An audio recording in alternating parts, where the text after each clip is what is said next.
दिखाई दे रहा है स्क्रीन? यस मैम, दिखाई दे रहा है।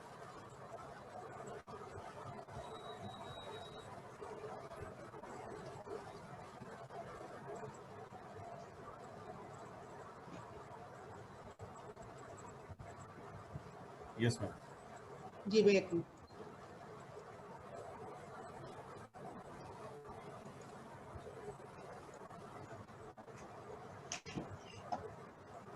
तो मैं आपको यहाँ पे अनार की बीमारियां, उनको कैसे पहचानना है और कैसे उनका समाधान करना है उसके ऊपर बताऊंगी। हालांकि समय जो है वो हम लोगों को शायद आधा घंटा दिया गया है, पर वो कम पड़ता है। मैं कोशिश करूंगी जितना हम बता सकते हैं। तो जैसे कि आप पहचान सकते हैं, जो लोग अनार लगाते हैं, कि ये जो बीमारियां हैं खास जो आपके प्रॉब्लम्स क्रिएट करती हैं, और जिसमें इसमें आप देखेंगे ये अनार का बैक्टीरियल ब्लाइट है। तो सबसे पहली पहचान इसकी होती है, ये जो पानी की तरह दाग दिख रहे हैं आपको नीचे वाली तरफ, ऊपर दिखता नहीं है सबसे पहली पहचान यही है। तो इसलिए आपका जब नया बाग लगाया है, आपने कहीं से भी प्लांटिंग मटेरियल खरीदा है, तो अगर आपके बाग में बैक्टीरियल ब्लाइट आता है तो आप रेगुलरली, खासकर जो बारिश का सीजन है उसमें आप चेक करेंगे तो नीचे वाली साइड में बैक्टीरियल ब्लाइट जो दिखता है, और इसी को आप लाइट की तरफ करके देखेंगे तो इस तरीके का पीला दिखता है। मैंने इसीलिए दोनों, जो पत्ता ऊपर है वही नीचे है, लाइट की तरफ आप करेंगे तो इस तरीके का पीला दिखता है। और बाद में ये जब ऊपर भी दिखने लगता है तो उसके चारों तरफ आप पानी जैसा दाग देख रहे हैं। इस पानी जैसे दाग का मतलब है ये बैक्टीरियल ब्लाइट है, और इसको भी जब आप लाइट के अगेंस्ट देखेंगे तो इस तरीके का ये पीला दिखता है। बाकी इसके सर्दियों में सिम्टम्स थोड़े कई बार और सीजन के हिसाब से चेंज हो जाते हैं। ये आप देख रहे हैं, ये वाला सिम्टम जो बीच में है, ये ज्यादातर सर्दी के जो मौसम होता है उसमें रात को ओस गिरती है, और दिन में आप सुबह के यहाँ से एंट्री हो जाता है बैक्टीरिया का। इस वजह से ये सिम्टम्स कई बार थोड़े बहुत डिफरेंट भी होते हैं, और ये भी सब बैक्टीरियल ब्लाइट के ही हैं। मेन इसकी पहचान यही है कि आप धूप की तरफ या लाइट की तरफ करके देखेंगे तो उसके चारों तरफ आपको एक पीला वो दिखता है। फिर ये बैक्टीरियल ब्लाइट आपका फलों के ऊपर है, तो फलों पे भी आप देख रहे हैं पानी जैसा दाग पड़ता है, क्रैकिंग होता है। ये क्रैकिंग सर्दियों वाले मौसम में, जो नीचे वाला सबसे पहला फल है, इसमें देखिए यहाँ पे आके बैक्टीरियल ब्लाइट का इन्फेक्शन है और पूरा फल क्रैक हो चुका है। इसी तरीके से ये जो सफेद दिख रहा है, ये भी सब बैक्टीरियल ब्लाइट है। ये सब जो है बैक्टीरियल ब्लाइट स्प्रेड करेगा। इसीलिए जब भी हम कहते हैं बैक्टीरियल ब्लाइट इन्फेक्टेड ऑर्चर्ड है, तो वहां पे पहले इस तरीके के फलों को निकालें और उसके बाद स्प्रे करिए। नहीं तो आप अगर स्प्रे करते रहेंगे तो आपको 100% रिजल्ट नहीं मिलेगा। ये एक ऑर्चर्ड है जहां पे मैंने ये बताने के लिए मैंने दिखाया है, जो लोग बिना मतलब के स्प्रे करते हैं वो वहां पे बारिश ना होते हुए भी बारिश का काम करते हैं। ये एक अनंतपुर जगह है, ये महबूब नगर है। महबूब नगर में ये किसी फार्मर का ऑर्चर्ड था, जो वो वैसे स्प्रे कर रहे थे जो किसी काम के नहीं थे, और उसकी वजह से उनका पूरा ऑर्चर्ड ब्लाइट से भर गया। तो इसलिए जो स्प्रे बैक्टीरियल ब्लाइट को कंट्रोल नहीं करता, वो स्प्रे आप करेंगे तो वहां पे बैक्टीरियल ब्लाइट फैलने के चांसेस होते हैं, चाहे बारिश ना भी हो तो इसलिए स्प्रे देते वक्त हमें ध्यान देना है। फिर जो कि बैक्टीरियल ब्लाइट का जो अपना डॉक्टर सिंह ने भी बताया है, प्लांटिंग मटेरियल से ये फैलता है ज्यादा। स्टेम के ऊपर आप देख रहे हैं इसके इन्फेक्शन होता है। शुरू में जो इसका इन्फेक्शन है वो पानी जैसे दाग का होता है, फिर काला होता है, फिर कोड़ बन जाता है। जब ये कोड़ बन जाता है तो ये वाले से बीमारी बैक्टीरियल ब्लाइट नहीं बढ़ती है। हमने इसका पूरा स्टडी यहाँ पे कर दिया। जो कैंकर ये बड़ा हुआ है, ये बाद में बुर्शी से हुआ है। शुरू का जो ये था ये बैक्टीरियल ब्लाइट का था, पर उसके बाद सेकेंडरी फंगस आ जाते हैं और उसमें 3-4 फंगस आते हैं, जिसमें एक फ्यूजेरियम ऑक्सीस्पोरम आता है। तो ये बड़ा कैंकर फंगस की वजह से बना है। तो पुराने ऑर्चर्ड में जिसमें इस तरीके के वो कोड बने हैं, वहां पे भी आप बैक्टीरियल ब्लाइट आराम से कंट्रोल कर सकते हैं, क्योंकि ये वाला कोड जो है बैक्टीरियल ब्लाइट को फैलाता नहीं है। ज्यादा से ज्यादा आप इसको ऊपर से कवर कर दीजिए बोर्डो पेस्ट के साथ, और अगर आपका प्रूनिंग में कट जाता है तो बहुत अच्छी बात है, पर अगर नहीं कटता है तो आप इसके ऊपर बोर्डो पेस्ट लगा दीजिए। बस ये अगर आपका पतली काड़ी पे है तो वो काड़ी पे जब आपके फ्रूट्स आएंगे उन डंडियों पे तो वो टूट सकता है, पर अगर वो मजबूत है और कोड है तो कोई बात नहीं है, वो आपका प्रॉब्लम आगे क्रिएट नहीं करता है। पर ये जो शुरू के दाग हैं, यहाँ से बैक्टीरियल ब्लाइट फैलता है। तो जब भी हार्वेस्टिंग खत्म होता है, हार्वेस्टिंग के तुरंत बाद आपको इस तरह के जो स्टेम्स हैं वो निकाल देने चाहिए, ताकि वो वहां पे बैक्टीरियल ब्लाइट फैलाने का काम ना करें। रूट्स के ऊपर इसका इन्फेक्शन ज्यादातर नहीं मिलेगा आपको जब तक कि उसके ऊपर सॉइल है। अगर सॉइल नहीं है उसके ऊपर, तब ये होता है कि जो ऊपर से बारिश होती है, और अगर आपका वो ऑर्चर्ड में और उसके ट्री में, फलों में या पेड़ के ऊपर बैक्टीरियल ब्लाइट है, बारिश के साथ वो इसके ऊपर गिरेगा और वहां पे इन्फेक्शन हो सकता है। पर फिर भी ये अंदर नहीं जाता है, ये सिर्फ उसी वाले जड़ को खराब करेगा जिस जड़ पे इसका इन्फेक्शन गया है। तो अगर आपका सॉइल से वेल कवर्ड सॉइल है, रूट्स है, तो आपका कोई प्रॉब्लम रूट्स पे नहीं आता। कई बार लोग कंफ्यूज करते हैं सर्कोस्पोरा स्पॉट से। तो आप दोनों का फर्क ये है कि सर्कोस्पोरा स्पॉट में क्रैकिंग नहीं होता, और इसमें आप चाहे छोटा क्रैक हो, क्रैक जरूर दिखता है। दूसरा ये है कि आप फलों को जरा सा पानी से भिगो, चाहे फल हो चाहे आपके ये हो पत्ते हो, आपको कंफ्यूजन हो रहा है कि ये बैक्टीरियल ब्लाइट है कि नहीं। अभी कल ही किसी फार्मर ने पूछा था, उनको बताया, उन्होंने टेस्ट करके भी देखा, तो उनको एकदम से समझ आ गया कि बैक्टीरियल ब्लाइट है कि नहीं। फलों को जरा सा पानी से गीला करिए और उसको पॉलीथीन बैग में बंद कर दीजिए। चाहे वो पत्ते हैं तो पत्ते भी, काफी सारे पत्ते जो इन्फेक्टेड पत्ते हैं उनको लीजिए, एक बारी पानी में गीला करके उसको, एक ज्यादा पानी नहीं होना चाहिए, बस पत्ता गीला होना चाहिए, और उनको एक पॉलीथीन में बंद कर दीजिए। रात को बंद करिए, सुबह देखिए तो आपको वो पत्ते या जो फल है चिपचिपा नजर आएगा। अगर वो छूने से चिपचिपा नजर आता है छूने से, तो इसका मतलब वो बैक्टीरियल ब्लाइट है। अगर नहीं तो वो फंगस का है, बुर्शी का है, सर्कोस्पोरा स्पॉट है। ये फर्क भी आप लाइट में भी देख सकते हैं। सर्कोस्पोरा स्पॉट को आप लाइट की तरफ देखेंगे तो उसके चारों तरफ कोई पीला रिंग नहीं दिखता है, पर ये आप बैक्टीरियल ब्लाइट का देखेंगे तो इस तरीके का रिंग, लाइट दूसरी तरफ से लाइट पड़ रही है तो आप देखेंगे ये एक पीले रंग का रिंग है। तो आपको क्लियर कट पता चल जाएगा कि ये बैक्टीरियल ब्लाइट है कि ये सर्कोस्पोरा स्पॉट है। फिर ये बैक्टीरिया से होता है, जैसा कि मैंने सबको ही पता है, ये ज़ैंथोमोनास बैक्टीरिया से होता है, और ये एक स्पॉट से करोड़ों बैक्टीरिया निकल सकता है। इसीलिए हम कहते हैं पत्तों को तो हम नहीं निकाल सकते, फल को अगर इन्फेक्टेड है तो जब भी आप देखें तो फलों को निकाल के ही स्प्रे लेंगे तो वो ज्यादा इफेक्टिव मिलता है। और आप ये जो देख रहे हैं ऊपर, ये हम लोग माइक्रोस्कोप में ही देख पाते हैं। ये इतना छोटा होता है कि ये हमने सिर्फ एक छोटा सा पॉइंट काट के रखा है तो उसमें से करोड़ों बैक्टीरिया निकल रहा है। तो आप सोच सकते हैं अगर आपके बाग में अगर एक फल भी इन्फेक्टेड टंगा हुआ है तो कितने करोड़, बहुत सारे करोड़ बैक्टीरिया निकलते हैं, जिसमें से अगर 1 लाख बैक्टीरिया भी ऐसा होगा जो बैक्टीरिया मतलब मरता नहीं है तो वो इन्फेक्शन कितना कर सकता है। इसीलिए ऑर्चर्ड में बैक्टीरियल ब्लाइट अगर आया है तो कम से कम जो फल इन्फेक्टेड है उनको निकाल के मिट्टी में गाड़ दीजिए और मिट्टी उसको सड़ने दीजिए। मिट्टी में वो 1 महीने से ज्यादा जिंदा नहीं रहता है।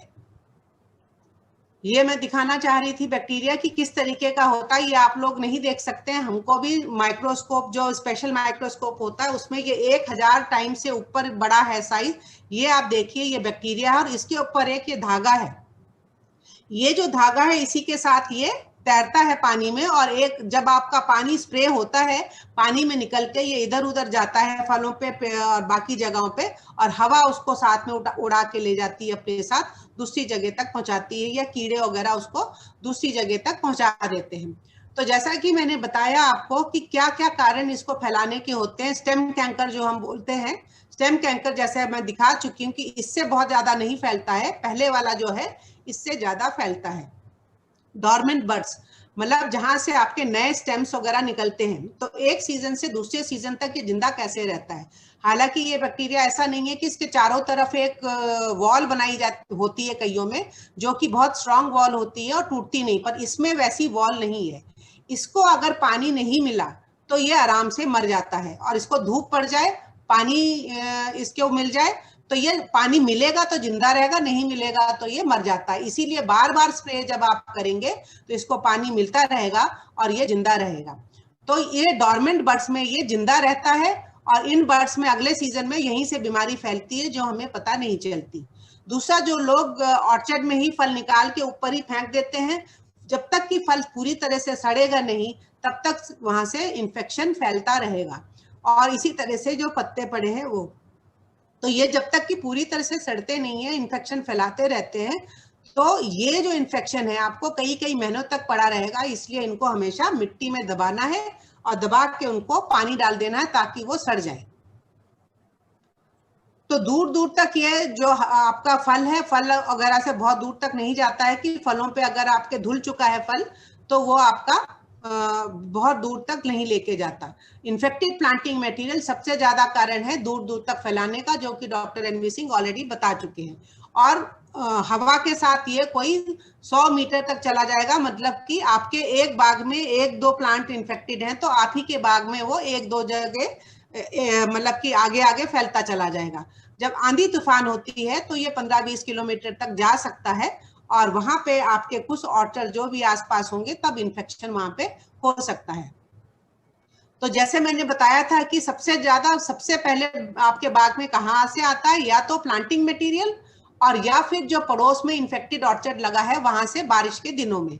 तो हमेशा जो कई पड़ोस में बाग हमने देखे हैं फार्मर्स के, जो लोग लगा तो है पर उसको निकालते नहीं है, वो जो लगा है लटका रहने देते हैं और कुछ करते भी नहीं है, और वहां से बीमारी दूसरों के ऑर्चर्ड में जाके नुकसान पहुंचाती है।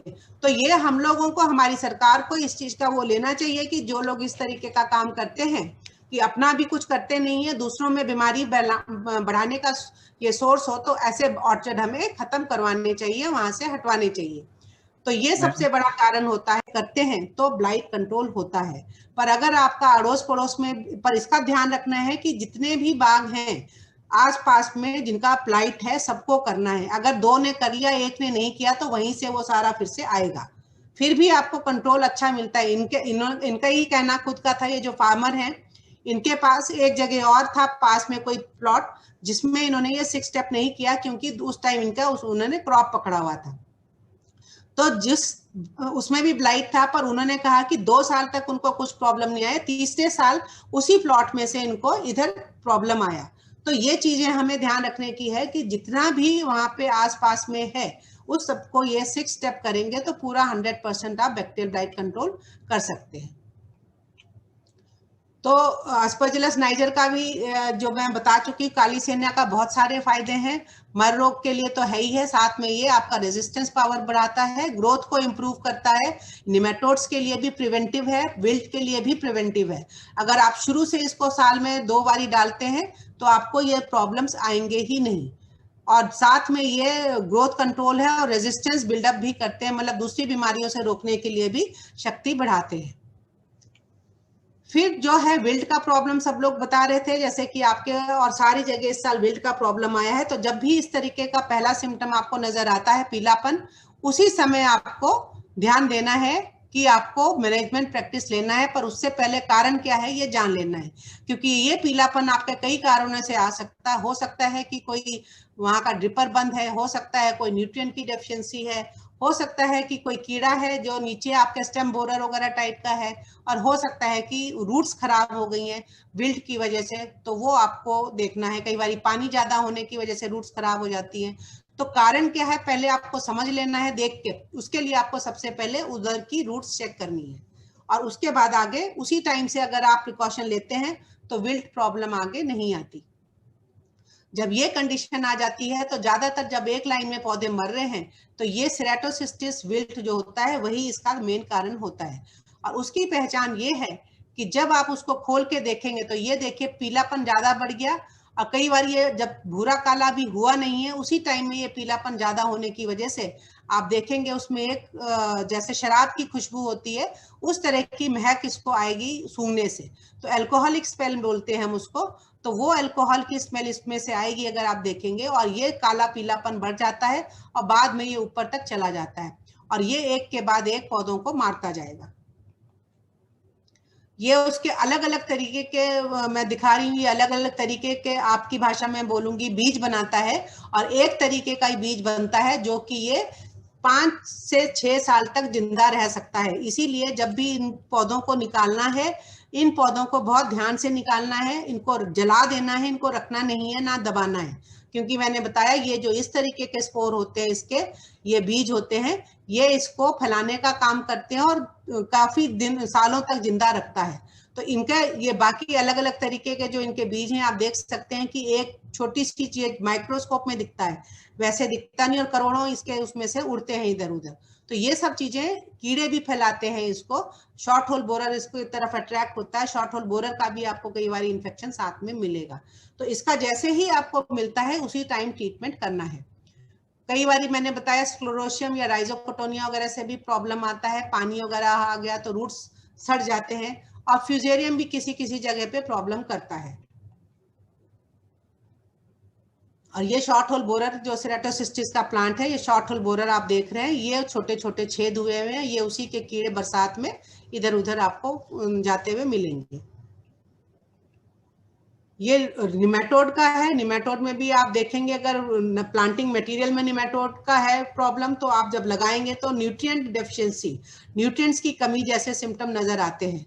और जब न्यूट्रिएंट की कमी दिख रही है तो सबसे पहले रूट्स को चेक करिए, रूट्स में अगर आपको ये छोटी छोटी गांठें दिख रही हैं तो ये निमेटोड की वजह से है। और जब बहुत ज्यादा हो जाता है तो ये मोटे मोटी गांठें भी नजर आती हैं। और यहाँ तक कि निमेटोड के प्रॉब्लम में जब बहुत ज्यादा प्रॉब्लम आता है, बड़े पौधों में प्रॉब्लम आता है, तो वहां पे फूल निकलना बंद हो जाता है धीरे धीरे। तो अगर आपके बाग में पूरे साल भर फूल नहीं आ रहा, आपने सब कुछ करके देख लिया, तो ये निमेटोड से एक कारण होता है। उसके लिए आपको फिर निमेटोड का रूट प्रूनिंग करना पड़ेगा, और उसके लिए आपको फिर निमेटिसाइड वगैरह डाल के पहले ट्रीटमेंट करना पड़ेगा, तब आपको आगे उसमें फल फूल वगैरह मिलेंगे।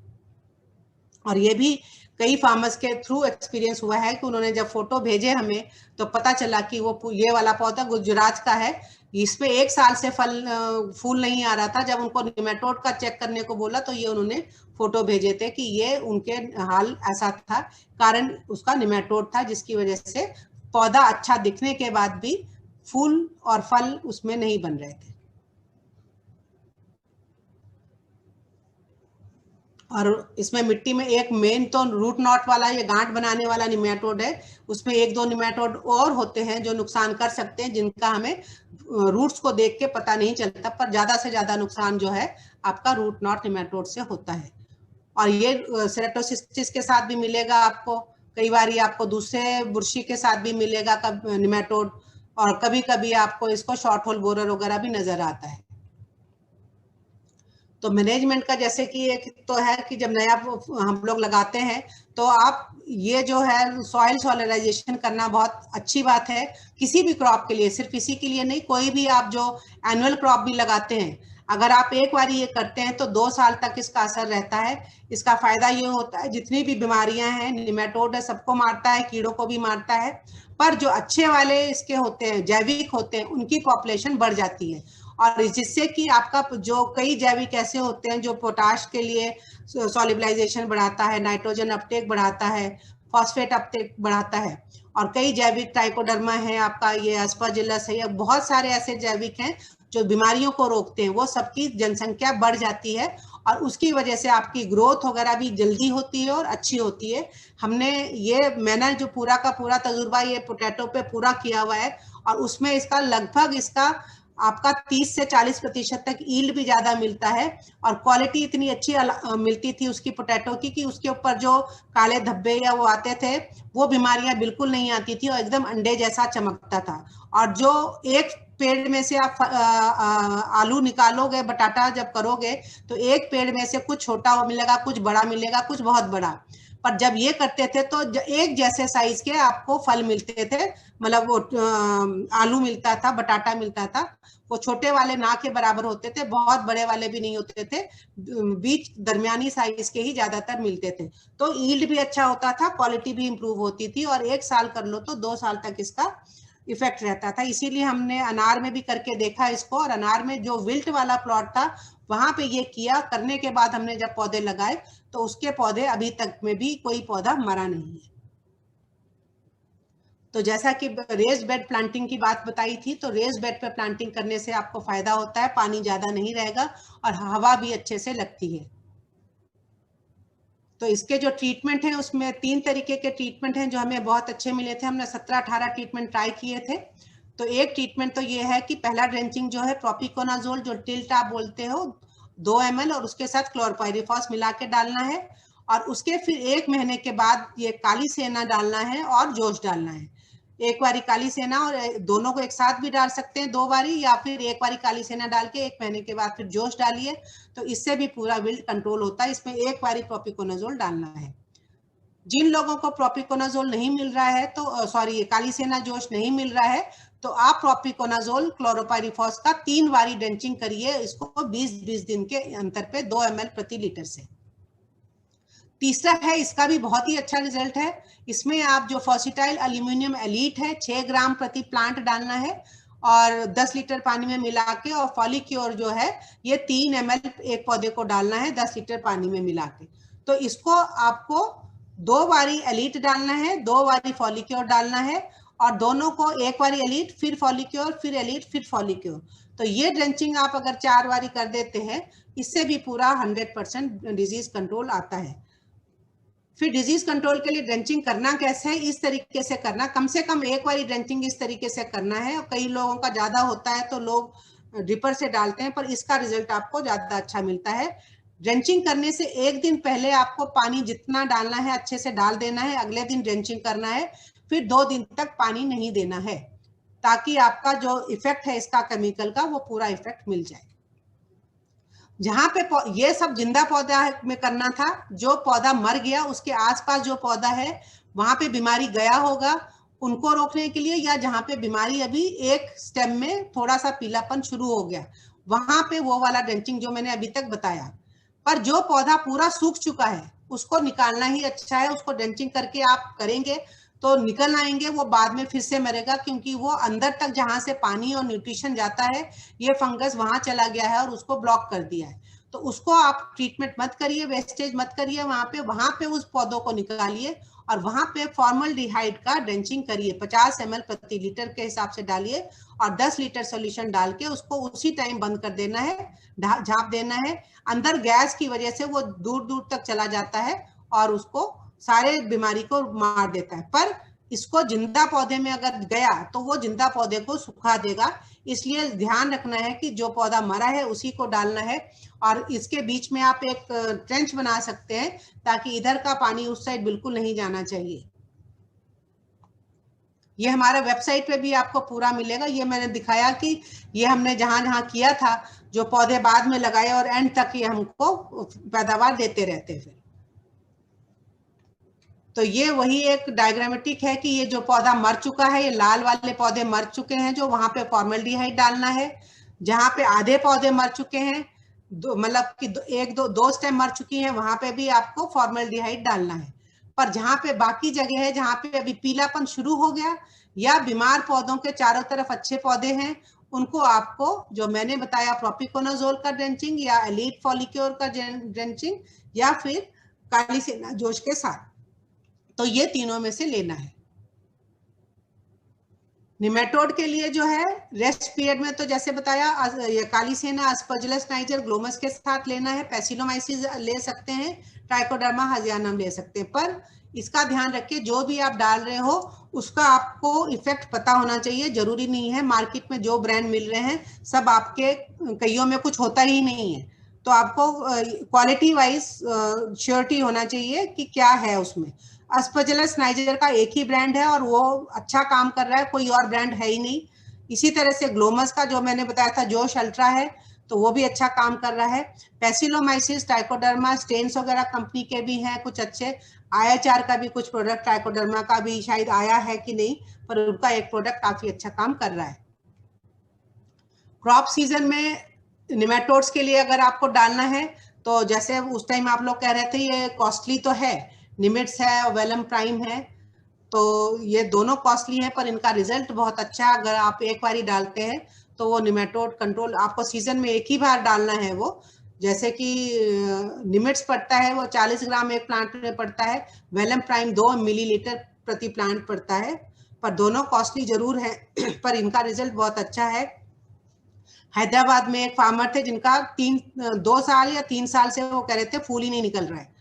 उन्होंने जब ये सर्दी का मौसम आ गया, जब इनका हार्वेस्टिंग खत्म होता है उसके बाद उन्होंने रूट प्रूनिंग किया। रूट प्रूनिंग करके एक बार निमिट्स का डाला, अगले साल उनका पूरा फलों से भर गया था। तो इसका रिजल्ट अच्छा है। अगर आप लोग का प्रॉब्लम कुछ इस तरीके का है कि आ चुका है, आपको ज्यादा प्रॉब्लम हो चुका है, तो निमिट्स और वेलम प्राइम का इस्तेमाल करिए। नहीं तो एजाडिरेक्टिन 1% 2 ml प्रति लीटर के हिसाब से भी ड्रेंचिंग आप कर सकते हैं अगर हल्का फुल्का प्रॉब्लम है। और जो वो डालते हैं हम लोग, नीम केक वगैरह डालते हैं, वो रेगुलरली डालिए। और निमेटोड्स वगैरह का ज्यादा आने के बाद निमिट्स या वेलम प्राइम का इस्तेमाल करिए।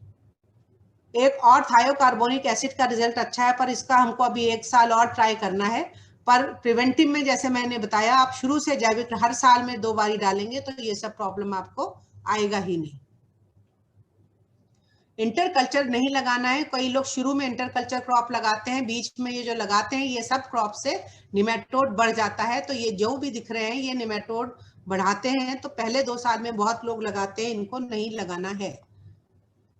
इंटरक्रॉप में जो आप लगा सकते हैं, वीट, बाजरा, सोरगम, ये स्वीट, ये मक्का, और ये सेसबेनिया जो होता है, झेंडू वगैरह लगा सकते हैं। और सॉरी, ये क्या बोलते हैं आप, सेसबेनिया लगाना है। मस्टर्ड भी आप लगा सकते हैं। झेंडू बहुत अच्छा काम करता है, पर झेंडू में भी अफ्रीकन मैरीगोल्ड वैरायटी काम करती है, सारी वैरायटीज काम नहीं करती। तो अफ्रीकन मैरीगोल्ड का इस्तेमाल आप कर सकते हैं इंटरकल्चर क्रॉप में।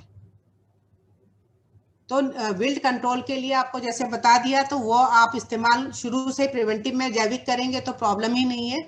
आता है तो आपको जो कंट्रोल मेजर बताए हैं वो लेने पड़ेंगे।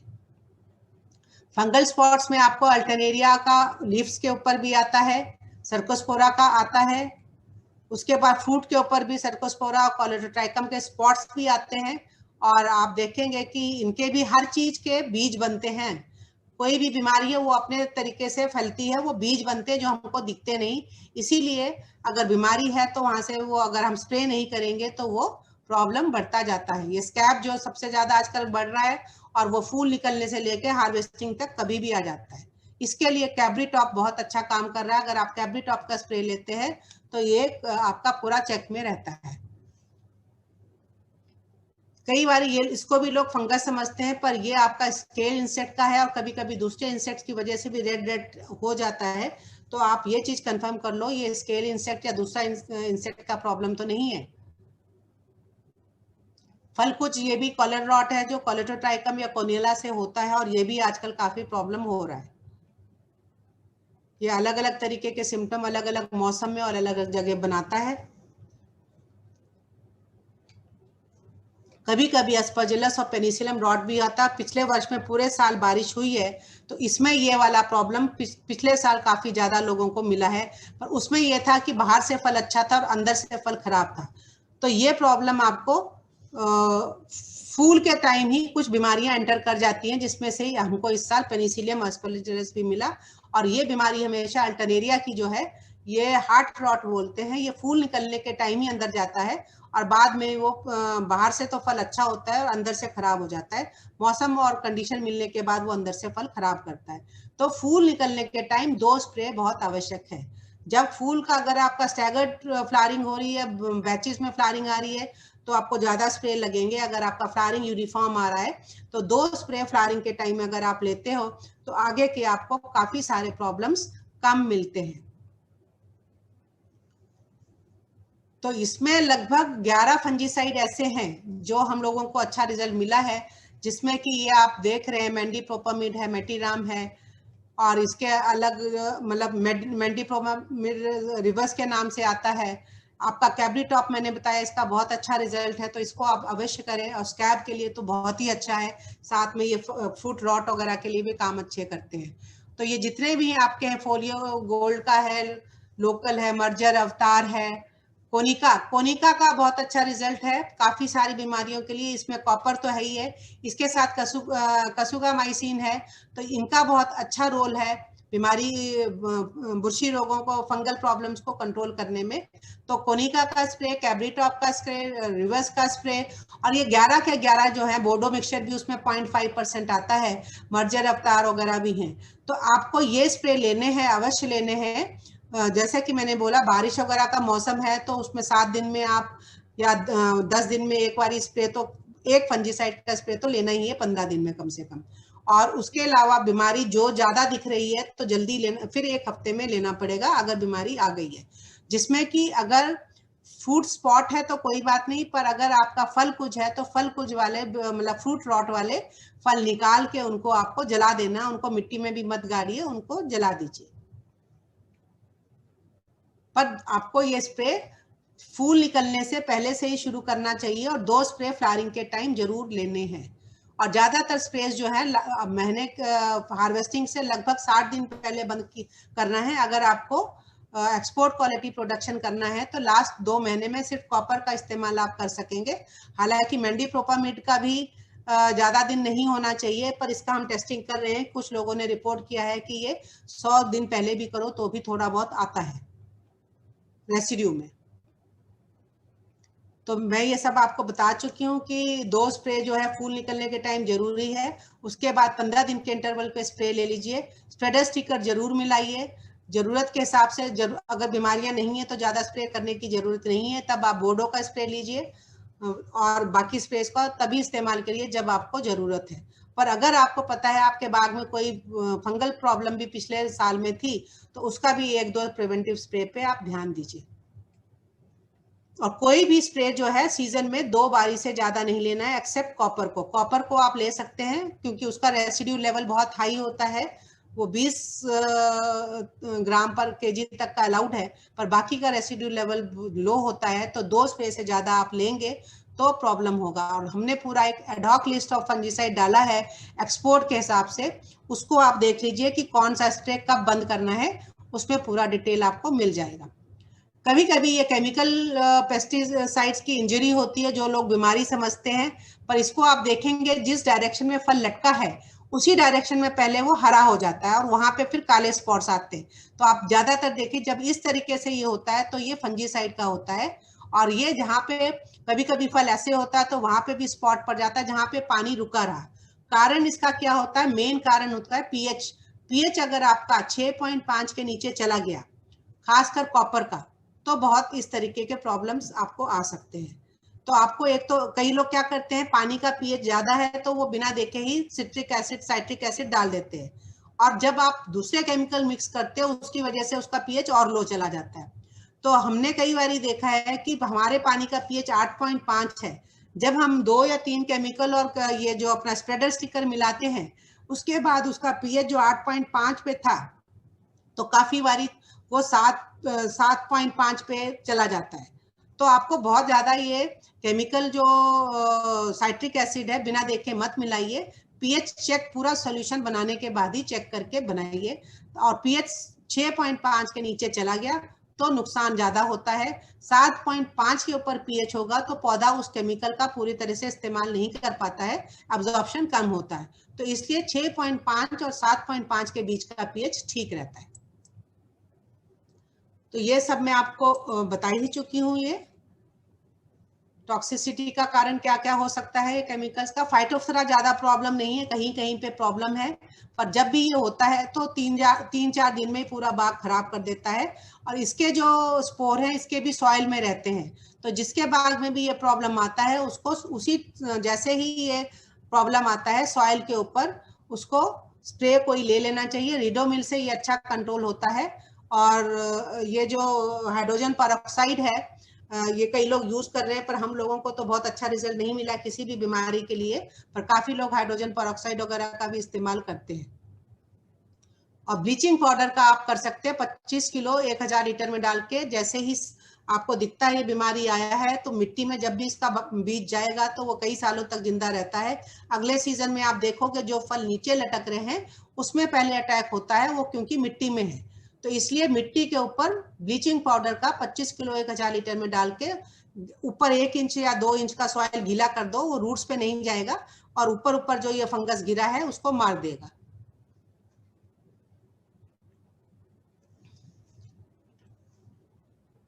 इसके लिए जैसा कि मैंने बताया मेटालेक्सिल और मैनकोजेब अच्छे हैं, और उनका कॉम्बिनेशन प्रोडक्ट जो है रिडोमिल के नाम से है वो भी अच्छा है। फर्सिटाइल एलीट भी इसमें काम करता है, तो ये स्प्रेज आप ले सकते हैं। फिर ये जो डिसऑर्डर्स हैं एबायोटिक क्रैकिंग, कई बार लोग इससे भी कंफ्यूज करते हैं, पर जब तेलिया की बैक्टीरियल बाइट से होता है तो एक काला धब्बा दिखता है और इस वाले में काला धब्बा नहीं दिखता। तो इसके कारण क्या होते हैं कि दिन और रात के टेम्परेचर में जब बहुत ज्यादा फर्क होता है, कई लोग जो हस्तबहार लेते हैं उसमें रात का टेम्परेचर बहुत लो गया और दिन का बहुत हाई है, बाहर का एटमॉस्फेयर आपका जो है सूखा हुआ है, उसमें जब आपने पानी एकदम से डाला तो ज्यादा पानी डालने से क्रैकिंग हो जाएगी। तो पानी का रेगुलेट करना है कि आपका सॉइल में मॉइस्चर बना रहे, जिसकी वजह से आपके बाग में भी मॉइस्चर बना रहेगा, ह्यूमिडिटी नमी बनी रहेगी और क्रैकिंग फिर कम होगी। दूसरा, आप उसको कई लोग प्रोटेक्टेड कल्टीवेशन भी कर देते हैं, ऊपर से ढक देते हैं, तो ताकि नमी बनी रहती है और क्रैकिंग फिर कम होती है। तो सबसे अच्छी बात तो इसमें होती है, अगर आपका प्रूनिंग अच्छा है और सेटिंग अंदर वाली साइड है तो आप इसको अच्छी तरह से प्रोटेक्ट कर सकते हो या फिर बैगिंग कर सकते हो। और स्प्रेज में इसमें बोरिक एसिड का इस्तेमाल कर सकते हैं, 3-4 स्प्रे, जिंक सल्फेट का स्प्रे है, और जो कि हमारे शेड्यूल में ऑलरेडी पड़े हुए। और इसके अलावा जिब्रेलिक एसिड का 50 ppm का स्प्रे भी काम करता है, जो कि हमारे शेड्यूल में ऑलरेडी है। ये 70 से 125 दिन के बीच में 2 स्प्रे लेने हैं, इससे कि स्किन जो इसकी छाल जो होती है वो मुलायम रहती है, फिर ये फटता नहीं है। फिर ये काला हो जाने का भी जो है, इसमें भी प्रूनिंग मेन काम करती है। और इसको अगर आप बटर पेपर बैग से कवर करते हैं या पॉलीप्रोपाइलिन बैग से भी कवर करते हैं तो ये आपका कम नहीं होता है। और सबसे अच्छा बटर पेपर बैग का काम होता है, जो नीचे से खुला होना चाहिए, और आप बटर पेपर बैग का इस्तेमाल करेंगे तो बहुत अच्छा उसका रिजल्ट मिलता है।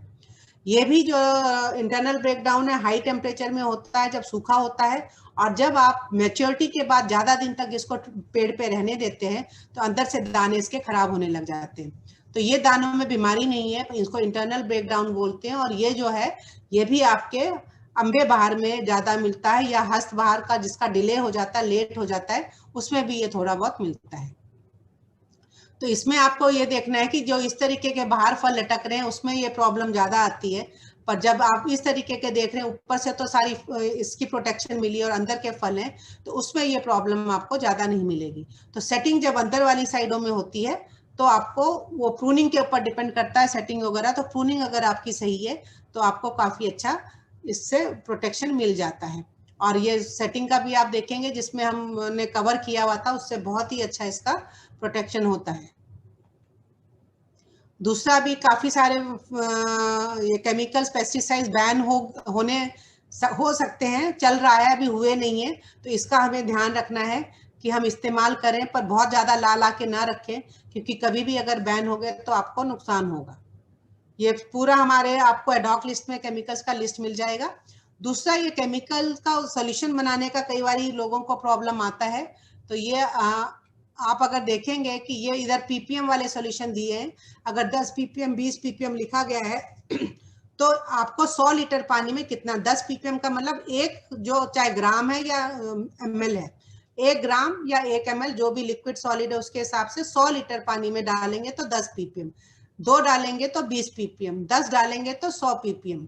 इस तरीके से पूरा आप देख सकते हैं। इसी तरह से परसेंटेज वाला में भी है, 0.1% का मतलब है कि आपको 100 लीटर में आपको कितना ग्राम डालना है, 100 ग्राम डालना है। इसी तरीके से आपको 5 जो % है उसमें आपका 5 किलो पड़ जाएगा 100 लीटर में। तो ये आपको सोल्यूशन बनाने के लिए एक टेबल है, आप इसका फोटो ले सकते हो और कर सकते हो इसको। सैलिसिलिक एसिड जो है पानी में आराम से घुलता नहीं है, या तो पानी गर्म होना चाहिए, या फिर आप उसको 30 ग्राम को 250 ml इथेनॉल में लेके पहले घोल लो और फिर उसको 100 लीटर पानी में आप डाल सकते हो। और या फिर एक और आसान तरीका है, स्प्रेडर स्टिकर को पहले आप 100 लीटर पानी सोल्यूशन बनाना है तो 2 लीटर पानी में जो है आपका जो ये लगना है, स्प्रेडर स्टिकर जितना पड़ना है, 50 ml स्प्रेडर स्टिकर 2 लीटर पानी में या 1 लीटर पानी में डालो, सैलिसिलिक एसिड 30 ग्राम दूसरे डब्बे में डाल के, और ये वाला सॉल्यूशन आप उसको डाल के हिलाते जाओ। वो जब पूरा मिल जाएगा तो उसको 100 लीटर पानी में आप डाल दो। तो इस तरीके से आप इसको सैलिसिलिक एसिड को घोलोगे तो पूरी तरह से आप घोल पाओगे। वैसे जो भी पैकेट होते हैं उसके पीछे भी उन्होंने उसका घुलने के बारे में लिखा होता है। बोडो मिक्सचर बनाने के लिए एक चीज ध्यान रखनी है, लोग 1 kilo copper sulphate 1 kilo lime डाल देते हैं, उससे पीएच आपका 14 के आसपास चला जाता है, फिर आपको बहुत सारा कॉपर सल्फेट डालना पड़ता है। तो आपको 1 किलो कॉपर सल्फेट डालना है, 300 से 400 ग्राम आपका ये चूना पड़ेगा। वो आपके पानी के पीएच के ऊपर होगा। पानी का पीएच आपका ठीक है तो 300 ग्राम से ज्यादा नहीं पड़ेगा। पानी का पीएच का प्रॉब्लम है आपका तो 400 ग्राम तक भी पड़ सकता है, या आपका चूने की प्योरिटी कैसी है उस पर भी डिपेंड करता है। तो आपको दोनों चीजों को लेके अलग अलग रात को पानी में भिगो देना है, और अगले दिन दोनों को, जैसे 10 लीटर पानी में आपने 1 किलो कॉपर सल्फेट भिगोया, 10 लीटर पानी में अलग से आपने चूना भिगो दिया, अगले दिन 80 लीटर पानी जो आपके पास दूसरे प्लास्टिक के टैंक में रखना है, इन दोनों को धीरे धीरे डालते जाना है और हिलाते जाना है, ताकि आपका वो सॉल्यूशन पूरा अच्छा सा मिक्स हो जाए। मिक्स होने के बाद आपको क्या करना है, दूसरे दिन में मिलाने के बाद पीएच चेक करना है। पीएच चेक करना है आधे घंटे मिक्स करने के बाद। एकदम पीएच चेक करोगे तो पीएच आपका बार बार ऊपर नीचे जाएगा। आधे घंटे के बाद आप पीएच चेक कर लो। पीएच आपको लग रहा है ज्यादा है तो थोड़ा थोड़ा सॉल्यूशन बचा के रखो चूने का और कॉपर का। पीएच आपका 7 के ऊपर चला गया तो चूने वाला सॉल्यूशन मिक्स करो, और अगर आपका पीएच 7 के नीचे चला गया, 7 के नीचे चला गया तो चूना वाला मिक्स करना है, और 7 के ऊपर चला गया तो कॉपर वाला सॉल्यूशन आपको मिक्स करना है पीएच कम करने को। पीएच कम करने को कॉपर, पीएच बढ़ाने के लिए चूना मिक्स करके उसको बढ़ाना है। और उसके बाद आप लोहे की कोई चीज उसमें डिप करके देखिए, लोहे का उसमें जंग लग गया तो इसका मतलब आपको उसमें चूना और डालना है। अगर आपने पीएच चेक कर लिया, पीएच आपका 7 आना चाहिए। पीएच मीटर जो आजकल पेन वाले हैं वो ले लीजिए, उससे पीएच ठीक होता है। कागज वाला पीएच कई बार ठीक नहीं होता, तो अगर आप कागज वाले पीएच से पीएच चेक कर रहे हैं तो ये जो मैंने बताया है, कोई लोहे की चीज को डिप करके देखिए, उसमें जंग नहीं लगना चाहिए। जंग लग रहा है तो चूना और डालिए, नहीं तो वो पौधे को नुकसान पहुंचाएगा। और दूसरा ये फ्रेश बनाना है और उसी दिन डालना है। अगर आपको पेस्ट बनाना है तो पेस्ट में आपको 1-1 किलो ही लेना है। 1 किलो चूना, 1 किलो ये कॉपर सल्फेट, दोनों को आप 10 लीटर बनाना है तो आपको जो 10% बोडो पेस्ट बनाना है उसके लिए 1 किलो चूना 5 लीटर पानी में भिगोइए, 1 किलो कॉपर सल्फेट 5 लीटर में मिलाइए, अगले दिन दोनों को मिक्स कर दीजिए। तो इसमें पीएच चेक नहीं करना, कुछ नहीं करना, आपका गाढ़ा पेस्ट बन जाएगा। पर अगर आपने दोनों पेस्ट बनाने के लिए उसी दिन, जिस दिन पेस्ट बना रहे हो उसी दिन सीधे घोला तो आपका पेस्ट गाढ़ा नहीं बनेगा, वो पतला पेस्ट बनेगा। तो गाढ़ा पेस्ट बनाना है तो एक दिन पहले से ही आप उसको भिगो के रखेंगे तो अगले दिन अच्छा पेस्ट बनता है उसका। दूसरा, अभी हम लोगों ने डालिम मित्र प्लेटफॉर्म शुरू किया है, सोशल मीडिया प्लेटफॉर्म है। तो इसको आप गूगल में डालेंगे, डालिम मित्र करके भी डालेंगे तो आ जाता है सोशल मीडिया प्लेटफॉर्म। ये हम लोग ने तरल इन्फोटेक के साथ मिलकर कर रहे हैं, और इसमें हम लोग जो भी लोग कनेक्ट होंगे इसमें भी सारी एडवाइजरी भी जाएगी। हर 15 दिन में कोई ना कोई आर्टिकल जाएगा अनार के ऊपर, अलग अलग चीजों के ऊपर जाएगा, और जो भी प्रश्न पूछे जाएंगे उसमें हिंदी, इंग्लिश, मराठी 3 भाषा में अभी हम लोग जवाब दे रहे हैं। हालांकि कोशिश हम वो किसी भी भाषा में दे सकते हैं, अगर हमारे जो साइंटिस्ट हैं जो कन्नड़ वाले हैं या दूसरी भाषा के हैं तो वो अगर पॉसिबल होगा उसका भी दिया जाएगा, नहीं तो हिंदी, इंग्लिश और मराठी में तो हम लोग दे ही रहे हैं। आर्टिकल भी हम विभिन्न भाषाओं में डाल रहे हैं, या हमारे वेबसाइट पे होगा, उसका लिंक आपको इसके ऊपर मिलेगा। इसका इनॉग्रेशन अभी हमारा पिछले महीने में हमारे डीडीजी साहब ने किया था, और इसमें सारे अपने यूनिवर्सिटी से भी लोग थे। और ये सारे लिंक हैं जो आपको हमारे वेबसाइट पे अलग अलग चीज़ों के लिए आर्टिकल्स मिल जाएंगे। आप हमारा एक सोलापुर अनार ऐप भी है जिसको डाउनलोड करके उसके थ्रू भी वेबसाइट पे जा सकते हैं। तो ये अलग अलग लिंक हैं जो कि आप, एक और भी है जिसमें कि हमारे 124 प्रश्नों का उत्तर है, मराठी, हिंदी और इंग्लिश में, फ्रीक्वेंटली आस्क्ड क्वेश्चंस करके है वो, और डिफरेंट आर्टिकल्स भी आपको मिल जाएंगे। तो इसी के साथ मैं ये यहाँ खत्म करती हूँ, और आप कोई प्रश्न चाहें तो हम वो प्रश्न पूछ सकते हैं।